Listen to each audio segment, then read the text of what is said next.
Para este mi parcial de Psicología de la Educación, voy a comenzar presentando el libro que se titula Lo que hacen los mejores profesores de universidad, del autor Ken Vine.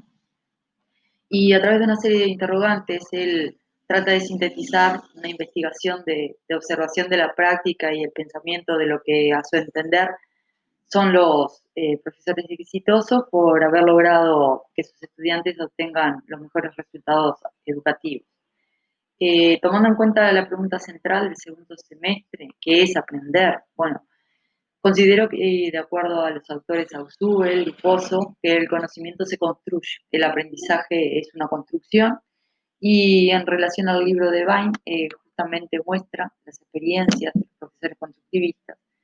Y para leer este libro yo me asumo desde una postura como estudiante, aprendiente, pero también como enseñante, como profesora en mis prácticas. Y aparte quiero agregar que, bueno, como decía Alicia Fernández y comparto, voy a estar aprendiendo en tanto esté transitando el camino de la docencia. Creo que el día que deje de hacerlo, que deje de aprender, de sentir curiosidad eh, y de querer seguir creciendo, bueno, será el momento de dejar esta carrera. ¿Qué es lo que saben sobre cómo aprendemos? Bueno, estos profesores saben cómo trabajar los conceptos complejos, llegan a la esencia desde acciones motivadoras, razonando sobre sus disciplinas, y tienen una comprensión, aunque sea mínima, este, del mecanismo de aprendizaje de nosotros las personas.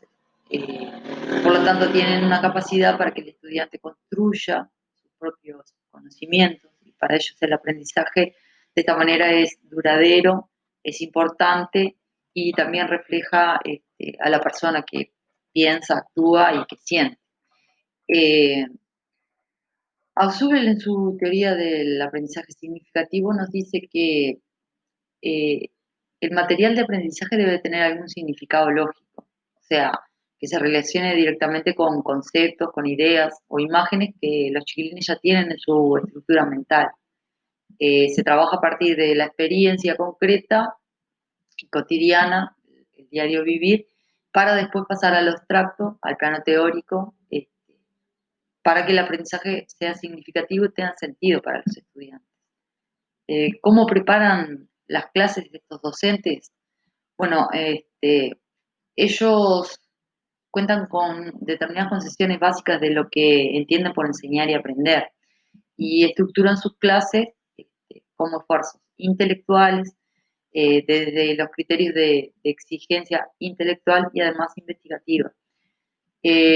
Gustavo Zubel es un autor que nos plantea que este es un aprendizaje con sentido, el aprendizaje significativo tiene un sentido y básicamente está referido a utilizar conocimientos previos del alumno para construir un nuevo conocimiento. Eh, el alumno, además en el salón de clase, pasa a ser el centro y ya no es el docente el centro. El profesor lo que hace es mediar entre los conocimientos y los alumnos, y estos participan de su propio aprendizaje. Eh, para lograr la participación de estos chiquilines hay que crear una serie de estrategias que permitan que el alumno esté dispuesto y motivado para aprender. Yo pienso que es necesario, para que el aprendizaje sea significativo, como plantea Zubel, en mi caso, por ejemplo, comenzar con preguntas previas, para saber cuál es el conocimiento, las ideas previas en relación al tema que quiero trabajar en la clase. Y de allí construir juntos. Los chiquilines no son una tabla rasa, no vienen en blanco. Eh, Incluso en mis planificaciones yo utilizo la metodología interrogativa constructiva y parto de preguntas para justamente saber qué saben ellos, cuáles son sus ideas previas y a partir de ahí trabajar nuevos conceptos. Este, Otra pregunta que surge en el libro es qué esperan de sus estudiantes, estos profesores. Y bueno, frente a estas personas, ¿qué expectativas tienen? Llevándolo al nivel personal, ¿qué espero yo como profesora cuando me paro frente a mis alumnos en un salón de clase? Estos profesores que fueron observados, ellos se comportan en este sentido y comparto esa postura, tratando de entender y valorar a cada estudiante. trabajar intentando infundirles confianza para alcanzar esos nuevos conocimientos. Que tengan la capacidad de producir, que puedan razonar correctamente, reflexionar, comprender. Estos profesores apuntan no a la cantidad, sino a la calidad del trabajo. Y considero que ese es el camino, apostar a la capacidad de los alumnos y fomentar la inquietud de ellos por aprender. En relación a cómo dirigen sus clases, bueno, hay una serie de principios que son comunes a todos estos profesores y están relacionados con el entorno, el lograr su atención, comenzar con algo de interés para esos estudiantes, buscar que se comprometan, llevarlos incluso a aprender fuera de la clase, razonar desde la disciplina específica y crear una serie de experiencias de aprendizaje. Esto se crea en un entorno para el aprendizaje crítico natural. Es un escenario donde colaboran, donde los docentes interactúan con problemas interesantes, problemas reales, y esto les permite poner a prueba sus conocimientos en contraste con lo que es la realidad, donde en este caso la confrontación y el error está presente. O sea, de la misma forma también surge una retroalimentación este, con otros estudiantes. Recordemos que el error en el constructivismo tiene una valoración positiva, es una oportunidad para el aprendizaje. Sin el error no se puede aprender. Pero claro, este sistema educativo en esta sociedad competitiva y exitista, ¿cómo concebimos? ¿Cómo concibo yo el error? Eh, Pozo en el texto Aprendientes y Maestros distingue dos formas de aprendizaje, una que es más repetitiva y mecánica y otra que es más reflexiva y consciente. Y esta postura también estaba presente en muchas teorías anteriores, por ejemplo, la distinción entre pensamiento reproductivo y productivo del gestal, la distinción entre los procesos inductivos y deductivos para la formación de conceptos de Vygotsky, la contraposición entre aprendizaje memorístico y significativo de Ausubel, Novak y Hanesian. Pozo lo que nos dice es que los dos sistemas de aprendizaje, el asociativo y el constructivo, deben de entenderse no solo como complementarios, sino como una continuación uno del otro, aunque en principio puedan parecer radicalmente opuestos, este, pero sin embargo puede encontrarse cierta continuidad entre ellos. En un aprendizaje constructivo, bueno, lo que se produce es el intento de asimilar y organizar nuevos aprendizajes a partir de conocimientos anteriores. Esos conocimientos que obtuvimos del aprendizaje asociativo y eso dar lugar a una reflexión consciente sobre los propios contenidos de esa memoria permanente. Eh, Plantea además que en la nueva cultura del aprendizaje, los profesores deben de dedicarse a la construcción de conocimiento y fomentar en sus alumnos esa construcción. Él considera que la teoría del aprendizaje significativo es una teoría cognitiva de reestructuración. Se trata de una teoría psicológica que se construye desde el individuo, que se centra en el aprendizaje generado en ese contexto escolar. Es una teoría constructivista en la que el propio individuo es el que genera y construye su aprendizaje. Y bueno, este aprendizaje obviamente tiene rupturas, como dice Bachelard, las rupturas epistemológicas o también a nivel educativo-pedagógicas, porque cada aprendizaje requiere nuevas reorganizaciones y quiebres con el conocimiento anterior. Ese conflicto cognitivo es necesario para aprender y es en el choque de ideas entre lo que yo sabía y lo que estoy aprendiendo que no lo puedo sumar, choca, no se acumula. Al contrario, moviliza, porque aprender implica cambiar la forma de pensar y la forma de ver la realidad. Como dice este autor, bueno, en la construcción de conocimiento requiere tomar conciencia de las diferencias o los conflictos entre la nueva información y los conocimientos previos para que se produzca esa reestructuración o construcción dinámica, como también lo llama. Y como vimos en clase, podemos hablar de una revolución de nuestra mente cuando cada vez que aprendemos. Eh, para entender y aportar al aprendizaje de mis chiquititos chiquilines, por ejemplo, las preguntas son fundamentales, son cruciales, porque los tengo que conocer, es imprescindible saber qué conocen sobre el tema que quiero trabajar, es necesario preguntarles, o sea, qué pueden contarme respecto a tal tema, qué han escuchado, qué saben, porque es necesario conocer los modelos mentales de esos estudiantes y saber qué es lo que quiero que cambien y a partir de ahí ayudarlos. El conocimiento es construido y para construir siempre es necesario partir de algo, tener una base, un cimiento sobre el cual edificar ese aprendizaje. Y como vimos en el video del constructivismo, en la educación, para eso necesito saber cuál es la base en ese proceso educativo de los chiquilines para saber y poder establecer una relación con lo que yo quiero que aprendan. Bueno, el aprendizaje tiene que ser activo. Cuando el chiquilín aprende algo nuevo, lo incorpora a sus estructuras mentales, a sus experiencias de vida. Y es lo que a lo que refiere Ausubel cuando dice este, en relación a lo que es la estructura cognitiva. Es decir, esos conceptos, esas ideas que tienen sobre determinado conocimiento y la organización de estos.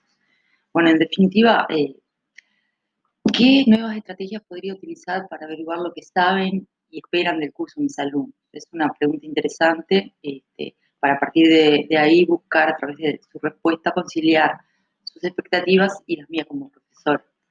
En relación a cómo tratan los alumnos, estos profesores tienen la capacidad de invertir y apostar por el desarrollo de esos chiquilines y contribuir respetando la autonomía de los mismos, apostando al desarrollo tanto académico y profesional, pero también al desarrollo personal. Y se destaca la confianza que tienen en sus estudiantes, comparte con ellos sus experiencias, logros, dificultades, y esto lleva a que el estudiante tenga confianza y pueda ser más reflexivo. Ausubel habla o centra su atención en el aprendizaje de las interacciones verbales. La idea clave es el aprendizaje significativo que se origina cuando el estudiante relaciona la nueva información con sus conocimientos previos que han sido acumulados en la estructura cognitiva e insiste él en vincular la vida cotidiana del estudiante con lo aprendido en la escuela. Los chiquilines van a aprender en la medida en que puedan comprender. Por ejemplo, mi objetivo en relación a la historia es lograr que puedan referenciarla con situaciones conocidas, con temas de actualidad, cercanos a ellos y partiendo de allí quiero acompañarlos en ese proceso de descubrir y conocer los datos históricos, que entiendan los cambios y las permanencias en el tiempo, que reflexionen, que visualicen, que comprendan. Por ejemplo, cuando trabajamos la pirámide social de Egipto, problematicé la ausencia de información respecto a las mujeres y hacer visible lo invisible y que cuestionaran por qué. A su vez, ese dato tan lejano de la historia lo traje a nuestra vida el día de hoy y eso les permitió reflexionar sobre la situación de las mujeres hoy. Perkins, por ejemplo, habla de la cognición distribuida o inteligencia distribuida, localizando la inteligencia no solo en el cerebro, sino que está distribuida en nuestros entornos personales, en los hechos de que están en los libros, en los diccionarios, las notas, pero también entre los cerebros y los modelos mentales de las personas cercanas. De ahí la importancia del trabajo colaborativo. También Ausubel plantea una serie de características de los docentes constructivistas que tiene, entre ellas tienen que actuar como facilitadores, moderadores y mediadores entre el estudiante y su conocimiento, impulsar la autonomía e iniciativa del alumno, debe crear situaciones de aprendizaje que permitan que el alumno sea crítico, desafía la investigación haciendo preguntas que necesitan respuestas pero reflexivas, también promueve el trabajo colaborativo. Aquí también podemos destacar lo que planteó Alicia Fernández en relación a la importancia de las preguntas que implican reflexión, generen nuevas preguntas a los propios estudiantes. También el constructivista, el docente constructivista fomenta la participación, es necesario que se establezca una relación personal con los alumnos y estando atentos también a sus sentimientos, sus frustraciones, una relación más personal. Y en relación a la evaluación, bueno, estos profesores observados, ellos han roto con las tradiciones establecidas y dan lugar a un enfoque diferente, donde la evaluación, más allá de clasificar, rotular o jerarquizar, la utilizan para que los estudiantes aprendan y se centran más en el aprendizaje que en el rendimiento. En una entrevista de La Diaria a Pozo, planteaba que los docentes en su forma de enseñar, en su formación profesional, incluso en la formación como estudiantes que recibimos nosotros, llegamos a tener el impulso de querer controlar lo que pasa en el salón de clase. Y esto, que seamos nosotros los que regulamos el aprendizaje de los alumnos y no dejar que el alumno sea.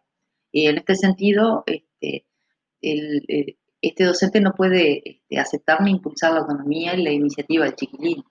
Eso es algo del que planteaba Azul también, como característica docente constructivista, que debe dejar ser al estudiante. En esos casos de la realidad, lo que se genera es un conflicto entre los buenos deseos y lo que es la práctica docente.